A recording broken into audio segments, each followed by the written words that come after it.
I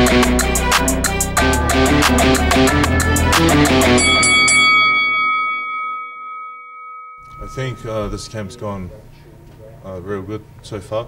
I think I came into camp at a good weight, and I feel like we've implemented a few things which have been very beneficial. We can see in sparring, and we can see a lot more power, and so I feel like the camp's gone great, and I feel I'm in good shape.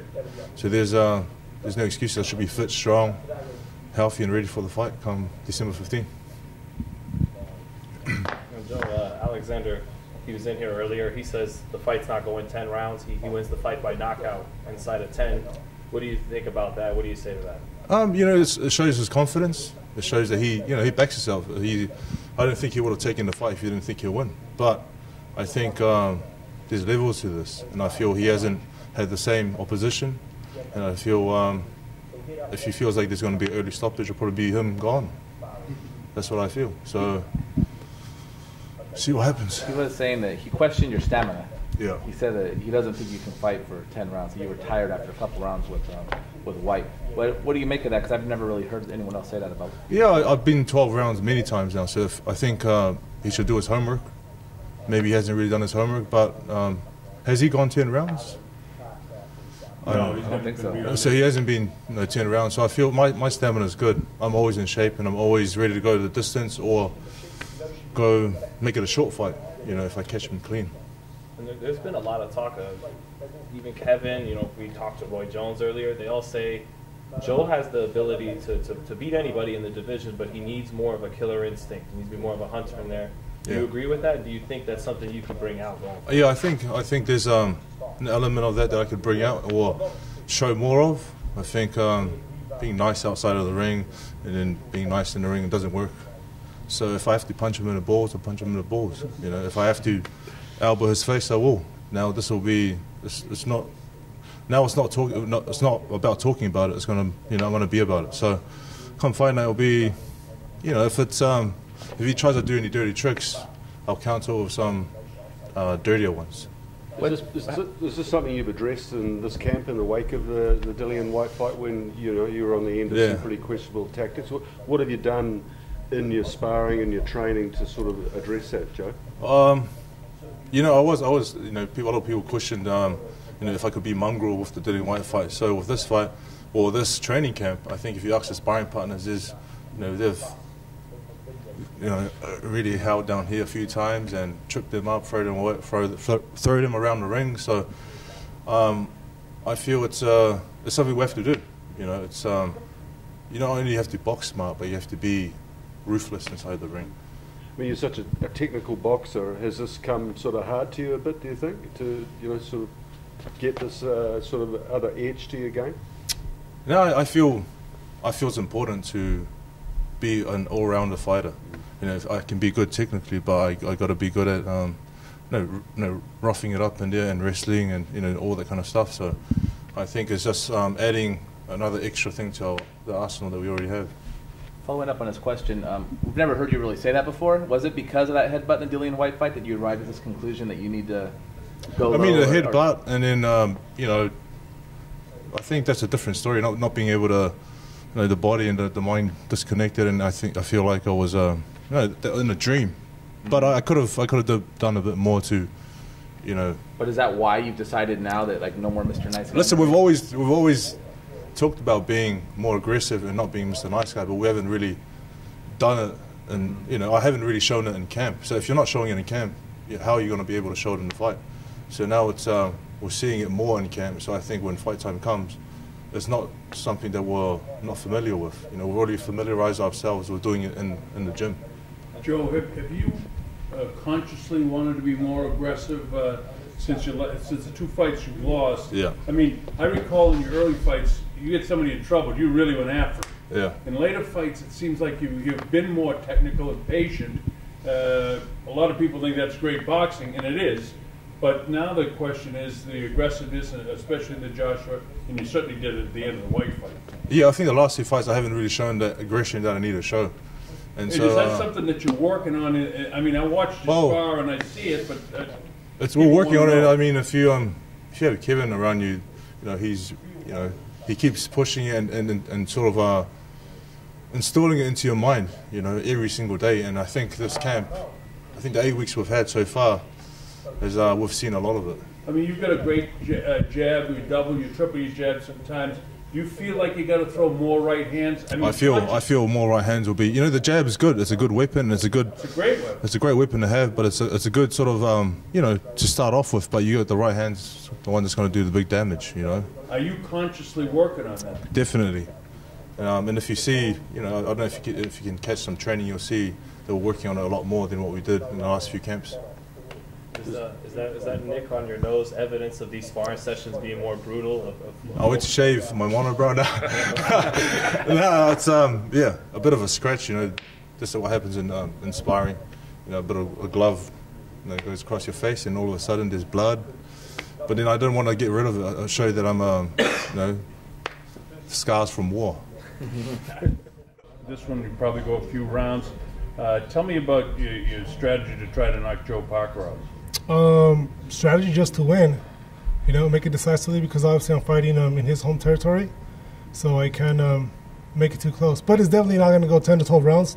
Whatever the fight's going, Joseph Parker's going to get stopped December 15, no doubt. What's your strongest punch, your power punch for the people back in New Zealand that haven't seen you fight? Everything, whatever lands. He'll feel my power for sure. And just don't get tired, because I mean he does wear out like the 5th or 6th round. Did you see anything in the Dillian White fight that made you want to take this fight? If he won his last 2 fights and the fight was still presented to me, I still would have taken the fight regardless. So whether he has 2 losses or his last 2 wins, whatever it was, I'm just ready for a fight like this. You know, I've been training for the last 4 years due to my inactivity and promotional issues that I had. I wasn't able to get big fights, but I've been in camps with former world title challengers, you know, former champions, also world champions. So I mean, I'm ready, and I mean, I'll be ready for whatever Parker's going to bring. He's nothing new that I never sparred with, you know. I know you've been working with Andy Ruiz, and you did a lot of rounds sparring with him over the years. Joe had a lot of trouble with Andy, even though he won that fight. What have you learned in working with Andy to get ready for this fight? I don't know. I mean, just high speed, I guess, because I just see Parker having speed. He has a good jab. That's about it. But I mean, we're going to be ready for anything that Joseph Parker has to bring. And one final question for me. I noticed in your record that you have a lot of 1st and 2nd round knockouts, especially your last 3. Does that mean that you'll start fast in this fight? It seems like you start fast in all fights, but I think this is a step up in class, with the exception of the Charles Martin fight. This is probably one of the better opponents you've faced. I mean, if the knockout comes in the 1st round, then it comes in the 1st round. But like I said, it's like we're ready for 12 rounds or 10, whatever the fight is. You mentioned going to New Zealand. What do you? I don't think you've been there before, but yeah, I was just there recently. Were you okay? What did you think of being there, and what do you think the atmosphere is going to be like when you're kind of like the bad guy? I mean, I'm more like the underdog. I don't want to say the bad guy. Well, the bad guy to them. Yeah, well, I mean, I don't know. I mean, I just, I'm not going to pay attention to that. I mean, I know I'm going into his home territory. Mm-hmm. So, I mean, all the booing or whatever they're going to do, I mean, I'm not going to care, you know, because at the end of the day, it's just going to be me and him in the ring, regardless. So, the only people who are going to help him are the judges, but this fight's not going to go 10 rounds. I guarantee you. And why do you say that? What is it about the fight playing out that makes you feel it's not going 10? I just know, man. I already see it. He's either not going to come out on off the stool, or he's not going to get up. I guarantee you. Is it that you're questioning his desire, that he won't reach down as deep as you at some point in the fight, is based on something you've seen? Yeah, it can be that. But I've seen a lot of flaws. I can tell you one thing for sure: he does get tired. I mean, the fight with Dillian White. How are you a world champion and look sloppy and tired like that? I mean, that's just my opinion. You know, I mean, he should be looking fresh off the 1st round to like the last round.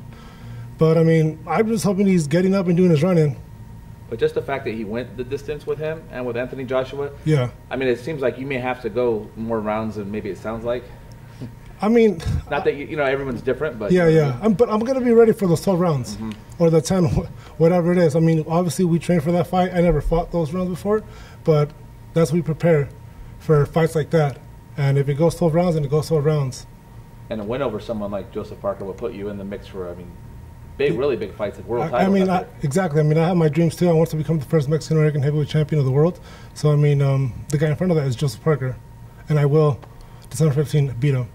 And Alexander, you know, you're 28 years old, can punch, good record. Why do you think they chose you as a fight to come back to? To be honest, I think they're underestimating me, which I hope they're not, because I don't want to hear any excuses once I beat them. I think they picked me because obviously he came off his last 2 fights. I feel like Parker didn't want to fight. I think his promoter kind of made him. But yeah, I feel like they're looking past me because they're already talking about the Dillian Whyte fight. But I feel like he's looking for a win, a knockout, what he was saying. So, but that's not going to happen. What do you think can make you superior to the other top fighters in the division? Do you think you're born with gifts, you have more talent than other guys, or more technical ability, or you have better stamina than them? Why do you think you could be the best heavyweight in the world? Because I'm confident within myself, man. I just believe. You know, I believe in myself, and that's the main thing. You know, I mean, if I wasn't confident, then I wouldn't have taken this fight. But I just know I'm going to beat Parker December 15. Any bad blood in this fight at all? No. I know, from what I hear, Parker's a good guy, and I have no disrespect to him. You know, he's a cool guy. I mean, obviously, if I see him, I'll shake his hand. Cool, this is that. But December 15, it's business. You know, I mean, he's trying to win. I'm definitely going to win. So, I mean, yeah, no bad blood at all. I don't hate him or anything. I don't hate any fighter that steps into the ring. You know, nothing at all. Obviously, we don't want to injure the other guy too, but I mean, it's part of the sport, you know. Stuff happens. When will you be going to New Zealand, and what did you learn about the jet lag and travel factor and things like that? What I learned about New Zealand, it's beautiful out there. I didn't really get a jet lag. I mean, just the first day when I arrived, I obviously stayed awake. I didn't go to sleep. I took like a 15-minute, 30-minute nap. I still did some training, and then after I just made sure I fell asleep like around 10 o'clock, got my good rest, and I was good the next day. But I personally didn't feel any jet lag. So when will you arrive in New Zealand before the fight? I leave next Tuesday, so I should be there Thursday. And do you have how much going through your mind does the heavyweight championship titles go through, and bright lights, big fights in Vegas? How much do you have ambition towards those kinds of things right now? I don't know. I mean, I'm just hungry to fight. You know, to be honest, like I feel like my level or where I should be in the top 10 or top 5, and the person in front of that is Parker. And I also got to ask what you think about Wilder and Fury this Saturday. Who do you think wins the fight? I think it's a 50-50 fight. It's going to be an interesting fight because I know, I mean, from what I see, Fury can box. He's a big guy, but he can move really well. And Wilder has that right hand, you know. At any given time, he can just land it, and that's it. But it's going to be a good fight. I mean, I really don't have a say, like, who's going to win. As long as it's a good fight, that's what matters. I just want to see a good fight, you know. What flaws do you see in Parker's style? What flaws do I see? There's a lot of flaws in any fighter. I'm just I know he loves his jab. You know, that's one thing he does do a lot, and he's good at. But I mean, I don't know. Every fighter has their flaws, but you guys will see December 15. And then there's a lot of talk going on with Wilder and Fury. They're entertaining people outside of the ring as well. You're not being shy right now with saying, I feel like we're going to beat this guy. Do you think that's what the heavyweight division needs, is guys that talk, not just fight? Or? No, it's not just talk. I mean, I can talk whatever I want to say, but it comes down to what I'm going to do December 15. Like, I'm saying, like, I'm going to be Parker, which I have confidence in myself, you know, and I know most of the people out there are kind of seeing me as the underdog, or who is this guy? You know, Parker's just going to, like, flesh him out the first whatever rounds, but that's not going to happen. No, I mean, it's just confidence. That's all it is, you know. I mean, I work hard. You know, I do more than what needs to be done in the gym. So, I mean, I'm confident going into this fight. We had great sparring, great quality sparring, you know. So, I got a question for Mike Love. Mike, could you tell us a little bit about his preparation? How long has he been in training? How he's progressed? Tell us about the sparring partners and how the sessions have gone. Alex is in a pretty much what I would call a perpetual training camp. I mean, that's a little bit different than what you're used to hearing. He stays in shape all the time. Like, Alex didn't come into camp 20 pounds over. He wasn't 265. So for the most part, he stays in shape. Even outside of where he's back at home, you know, it's still one cheat meal a week. He doesn't splurge. He doesn't do those things. He's very committed to what he's doing inside and outside of camp. how about the sparring? Who have you been sparring with, and how's it going? Well, I don't want to kind of go into too much detail on the sparring, how many rounds or whatever that. But right now in Southern California, we have the top heavyweights in the world right now. I mean, everyone is there. I mean, I don't know who's out here, but I know down there, legends, all around. We're 40 miles from Big Bear. We have everybody at our fingertips. That's my answer to your question, basically. I can't tell you who, how many, but we've been with the top guys in the world right now. Well, we know he worked with Ruiz. We know he worked with Brazil. We heard Charles Martin as well.